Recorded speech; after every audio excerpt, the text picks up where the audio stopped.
حضرت انس بن مالک رضی اللہ عنہ بیان کرتے ہیں، یہ طویل حدیث ہے، فرماتے ہیں کہ رسول اللہ صلی اللہ علیہ وآلہ وسلم کے ساتھ مسجد خیف میں ہم بیٹھے ہوئے تھے کہ ایک نصاری اور ایک سقفی آئے، انہوں نے آ کر رسول اللہ صلی اللہ علیہ وآلہ وسلم کو سلام عرض کیا اور کہا، یا رسول اللہ صلی اللہ علیہ وآلہ وسلم، ہم آپ سے ایک سوال کرنے آئے ہیں، سوال کرنا چاہتے ہیں۔ اب حضور صلی اللہ علیہ وآلہ وسلم میرے غیب دان نبی نے کیا فرمایا؟ میرے کریم آقا صلی اللہ علیہ وآلہ وسلم نے فرمایا، اگر تم چاہو تو میں خود تمہارے سوال نہ بتا دوں؟ تم کیا سوال لے کر آئے ہو، میں نہ بتا دوں؟ لیکن اگر تم چاہو تو خود بتا سکتے ہو، خود بتا سکتے ہو۔ اب صحابہ نے عرض کی، وہ صحابی تھے، صحابی کے ہم وزن نہیں تھے، صحابی کے ہم وزن کچھ اور بھی بنتا ہے، وہ صحابہ تھے، انہوں نے عرض کی، فدا کا ابی و امی یا رسول اللہ صلی اللہ علیہ وآلہ وسلم، ہمیں آپ بتائیں۔ آپ نے فرمایا، تم یہ سوال کرنے آئے ہو کہ جب تم اپنے گھر سے بیت اللہ کے لیے روانہ ہو اور بیت اللہ کا طواف کرو تو اس میں تمہارے لیے اجر کیا ہے؟ تمہارے دل میں یہ سوال ہے، تم یہ سوال لے کر گھر سے نکلے ہو کہ اگر کوئی بیت اللہ کی طرف جائے، بیت اللہ کا حج کرنے کے لیے، اس کی زیارت کے لیے، اس کا طواف کرے تو اس کے متعلق اللہ تعالیٰ کی بارگاہ میں اجر کیا ہے، اور طواف کے بعد 2 رکعت نماز پڑھنے کا کیا اجر ہے، اور صفا مروہ کے درمیان سعی کا کیا اجر ہے، اور وقوف عرفہ کا کیا اجر ہے، اور رمی جمار کا اجر کیا ہے، اور نہر یعنی قربانی کا اجر کیا ہے، اور سر منڈانے کا اجر کیا ہے، اور اس کے بعد طواف زیارت کا اجر کیا ہے۔ انصاری نے کہا، یا رسول اللہ صلی اللہ علیہ وآلہ وسلم، اس ذات کی قسم جس نے آپ کو حق بنا کر بھیجا ہے، رب کعبہ کی قسم ہے، ہم یہی سوال لے کر آئے تھے۔ اب میں پوچھتا ہوں صحابی کے بروزن کو کہ تم کہتے ہو کہ نبی کو دیوار کے پیچھے کا علم نہیں ہے، میں پوچھتا ہوں اور اے بدبختو، کیا یہ صحابی گھر سے چلے تھے اور دل میں سوار لے کر چلے تھے؟ میرے کریم آقا صلی اللہ علیہ وآلہ وسلم تو مسجد میں تشریف فرما ہیں، تو حضور صلی اللہ علیہ وآلہ وسلم کو کس نے بتا دیا؟ اگر یہ غیب نہیں ہے تو اور کیا ہے؟ مجھے بتائیں پھر غیب کسے کہتے ہیں؟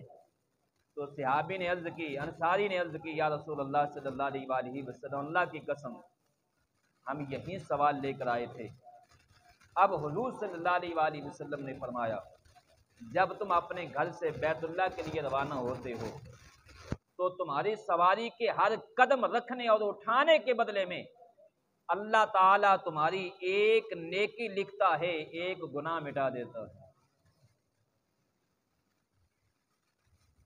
ایک نیکی لکھتا ہے اور ایک گناہ مٹا دیتا ہے، ایک درجہ بلند کرتا ہے۔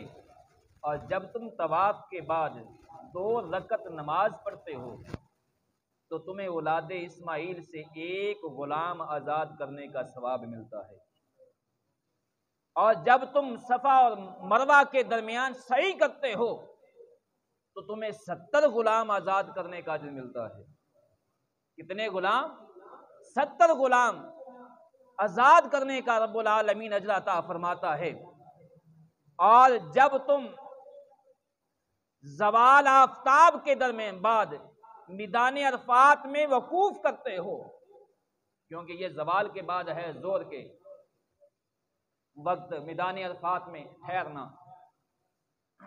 تو حضور صلی اللہ علیہ وآلہ وسلم نے فرمایا، جب تم زوال آفتاب کے بعد میدان عرفات میں وقوف کرتے ہو تو اللہ آسمان دنیا کی طرف متوجہ ہوتا ہے اور تمہاری وجہ سے فرشتوں پر فخر کرتا ہے اور فرماتا ہے یہ میرے وہ بندے ہیں جو دور دراز کے علاقوں سے بکھرے ہوئے غبار آلود بالوں کے ساتھ، بکھرے بالوں کے ساتھ، غبار آلود بالوں کے ساتھ اور پراگندہ کپڑے لے کر پراگندہ حال میں میری بارگاہ میں حاضر ہوئے ہیں اور میری رحمت میری مغفرت کے امید رکھتے ہیں۔ سو اگر تمہارے گناہ ریت کے ذروں سمندر کے جھاگ کے برابر بھی ہوں تو اللہ انہیں معاف فرما دیتا ہے۔ اور بیت اللہ کے زائرین کے لیے یہ ایک بڑا اہم نقطہ ہے، اہم نقطہ ہے۔ میدان عرفات کے اندر وقوف کرنا یہ حج کے اہم ارکان میں سے ایک اہم رکن ہے۔ صفا مروہ کی صحیح رہ جائے تو اس کا بدل ہے، طواف زیارت رہ جائے اس کا بدل ہے، حلق قصر رہ جائے اس کا بدل ہو سکتا ہے، لیکن حضور صلی اللہ علیہ وآلہ وسلم نے فرمایا عرفات کے اندر وقوف رہ جائے اس کا بدل ہی نہیں ہے، جس کا وقوف رہ گیا اس کا حج ہی نہیں ہے۔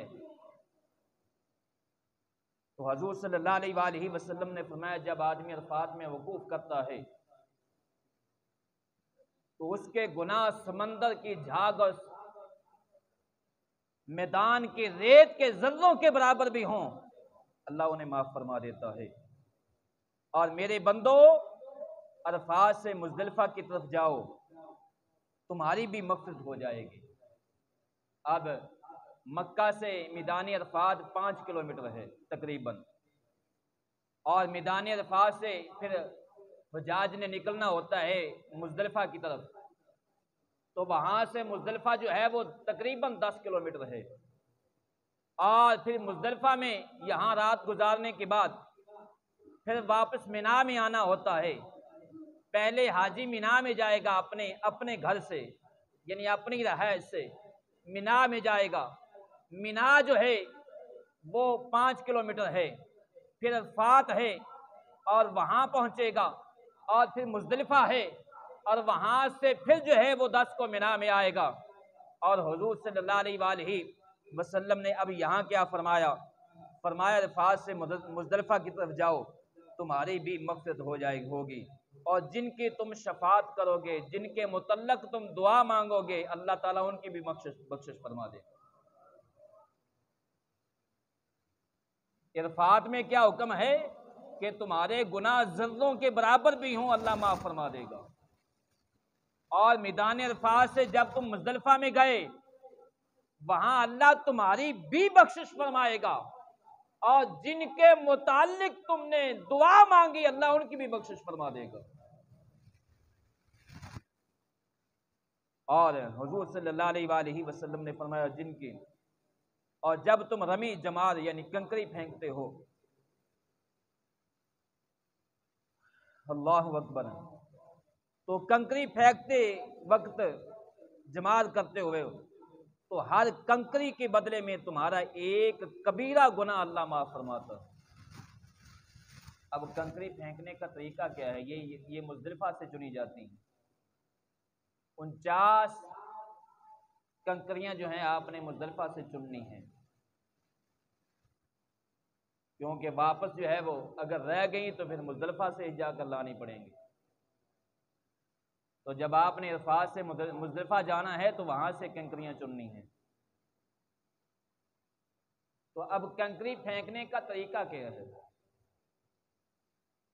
اگر میں کسی حاجی سے پوچھ لوں، یہاں کافی حاجی حضرات بیٹھے ہیں، اگر میں کسی سے پوچھ لوں کہ کنکری پھینکنے کا طریقہ کیا ہے تو میں یقین سے کہہ سکتا ہوں کہ کسی کو علم نہیں ہوگا۔ اب حضور صلی اللہ علیہ وآلہ وسلم نے فرمایا کنکری پھینکنے کا جو طریقہ ہے وہ یہ ہے کہ آپ نے اپنی شہادت کی انگلی اور انگوٹھے سے کنکری پکڑنی ہے، اس سے پھینکنی ہے، اور شیطان کو نیچے کی طرف مارنی ہے۔ اب وہاں حال کیا ہوتا ہے؟ وہاں کنکری تو ایسے پھینکنا درکنار ہے، وہاں تو جوتے بھی مار رہے ہوتے ہیں لوگ، یہاں تو بڑے بڑے پتھر بھی پکڑ کر مارے جاتے ہیں۔ تو وہ وقت نہیں ہے، ورنہ میں آپ کو اس حوالے سے ایک جو ہے حکایت سناتا۔ وقت کی نزاکت پیش نظر یہ حدیث مکمل کرنا چاہتا ہوں۔ اب حضور صلی اللہ علیہ وآلہ وسلم نے فرمایا ایک ایک کنکری کے بدلے اللہ تعالیٰ ایک ایک کبیرہ گناہ معاف فرمائے گا اور ایک نیکی لکھ دی جائے گی۔ اب انصاری نے کہا، عرض کی، یا رسول اللہ صلی اللہ علیہ وآلہ وسلم، اگر اس کے گناہ کم ہوں؟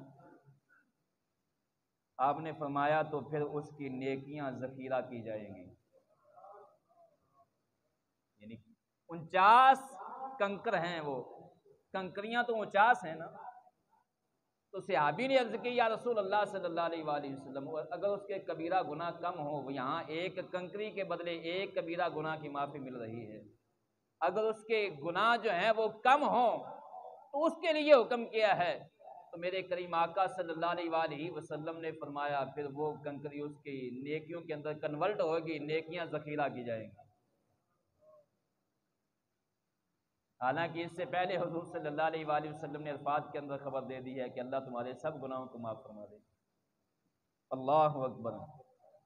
اس کے بعد فرمایا طواف زیارت کرو گے تو تم اس حال میں طواف کرو گے کہ تمہارا کوئی گناہ نہیں ہوگا۔ جب تم طواف زیارت کرو گے، یہ طواف زیارت کنکریاں مارنے کے بعد ہے 10 ذی الحج کو، قربانی کرنے کے بعد، تو فرمایا جب تم طواف زیارت کرو گے تو تم اس حال میں اللہ کے گھر میں کھڑے ہوگے، اب تمہارے اوپر کوئی گناہ نہیں ہوگا۔ پھر ایک فرشتہ تمہارے 2 کندھوں کے درمیان ہاتھ رکھ کر کہے گا، جاؤ آج سرے نو اپنے عمل شروع کر دو، پچھلے گناہ اللہ نے معاف فرما دی۔